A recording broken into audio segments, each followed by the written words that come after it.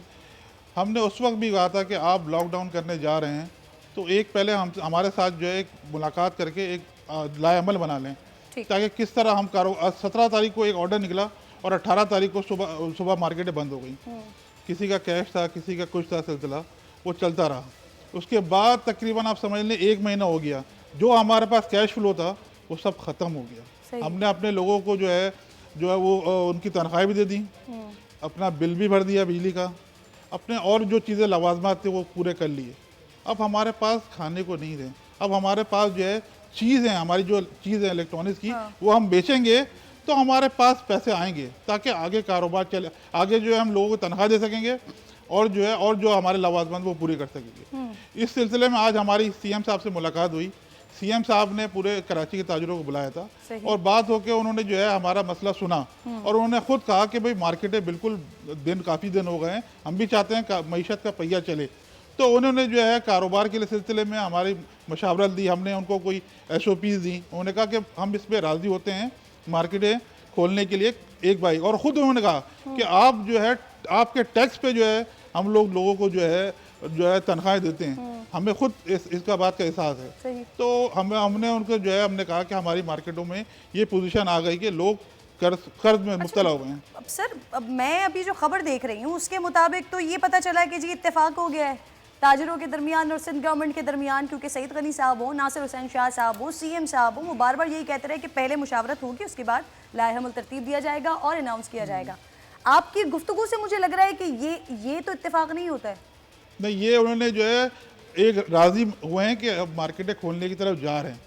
ایک C M صاحب پہلے تو بالکل انہوں نے کہا تھا کہ ہم لاک ڈاؤن رکھیں گے، بند کھولیں گے نہیں. تو انہوں نے اب ہماری تجاویز لی کہ بھائی کس طرح ہم مارکیٹ کھولیں گے، کیا احتیاطی تدابیر استعمال کریں گے جس سے ہم کرونا سے بھی بچ سکیں اور آپ کا کاروبار بھی چلے. تو ہم نے ان کو تجاویز، آج ہمارے کمشنر صاحب سے ملاقات ہوئی، کمشنر صاحب بھی بیٹھے تھے، اس میں 3 منسٹر موجود تھے. سعید غنی صاحب تھے اس میں، مکیش کمار چاولہ صاحب تھے اور امتیاز شیخ صاحب تھے. ہم نے SOP دے دی ان کو اور ہر سیکٹر بتا دیا کہ بھائی الیکٹرانکس کا یہ ہے، گاڑی کا یہ ہے، آٹو پارٹس کا یہ ہے. تو تقریباً کوئی 15 سے 20 سیکٹر آتے ہیں. تو انہوں نے کہا ہم اس 20 سیکٹر کو مرحلہ وار شروع کریں گے کھولنا، کہ ہفتے میں جیسے ایک سیکٹر کی 3 مرتبہ باری آئے. تو اس حساب سے انہوں نے جو ہے وہ اس کو مرج کریں گے. ہم نے یہ بھی ان کو تجویز دی کہ آپ سر میں نے ابھی پچھلے دنوں آپ کی 2 پریس کانفرنسز دیکھی ہیں. ایک میں بھی آپ لوگ بڑے غصے میں تھے، اس سے پہلے بھی آپ لوگ بڑے غصے میں تھے. آپ نے کہا اگر 15 دن کے بعد 16واں دن ہوتا ہے تو ہم اپنے کاروبار کھولیں گے، لیکن پھر آپ پیچھے ہٹ گئے. اب اگر جو فیصلہ آپ لوگ کر رہے ہیں یا جو آپ چاہ رہے ہیں کہ ہر سیکٹر کو 2-2 3-3 دن دیے جائیں، اگر یہ نہیں ہوتا پھر آپ لوگ کیا کریں گے؟ پھر کوئی نیا لائحہ عمل دیں گے اور پھر کیا پیچھے ہٹ جائیں گے؟ نہیں، ایسی بات نہیں، پیچھے ہٹنے والی بات. دیکھیں ہم جو ہے ہمارے پاس بڑی بھاری ذمہ داری ہے. ہمیں اپنا کاروبار بھی کرنا ہے اور جو ہے سرکار کو جو ہے ریونیو بھی دینا ہے اور جو حفاظت بھی کرنی ہے سب کی، ہمارے دکانداروں کی بھی اور عوام کی بھی. بالکل. ہم ان سے کوئی ناجائز بات نہیں کر رہے، ہم اپنا جائز حد میں رہ کے کاروبار کرنے کی بات کرتے ہیں تاکہ سیفٹی رہے ان کی بھی. بے شک اس وقت سچویشن ایسی ہے، ساری دنیا کے لوگ ہی پریشان ہیں اور ہم تو یہ چاہتے ہیں کہ جو بھی معاملات ہوں وہ پورے پاکستان کے لیے، پاکستانیوں کے لیے، تاجروں کے لیے، سب کے لیے امن کا باعث. شکریہ، آپ پروگرام میں ساتھ موجود تھے. اگلے ٹاپک کی جانب بڑھوں گی ناظرین. آج کی یہ بڑی خبر تھی، ملک کی منتخب جماعت پاکستان تحریک انصاف جس نے اپنے اقتدار میں آتے ہی ہر کسی کے احتساب کا نعرہ لگایا، جو ان کا منشور بھی ہے. اس جماعت میں ہر شعبہ زندگی کے افراد شامل ہوتے رہے، لیکن گزشتہ دنوں میں جیسے وزیر اعظم عمران خان نے اپنی کابینہ کے خلاف ایکشن لیتے ہوئے وزارتوں کی تبدیلی کی اور رپورٹ آنے پر ملزمان کے خلاف کارروائی کا بھی اندیا دیا، تو پھر ذرا ایک نظر ادھر بھی.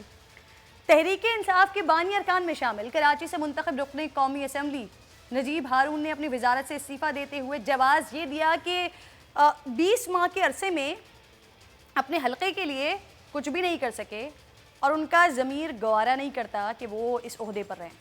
وزیر اعظم نے گورنر سندھ سے رابطہ کرتے ہوئے انہیں نجیب ہارون کے تحفظات دور کرنے کی ہدایت تو کرتی، لیکن سوال تو یہاں یہ اٹھتا ہے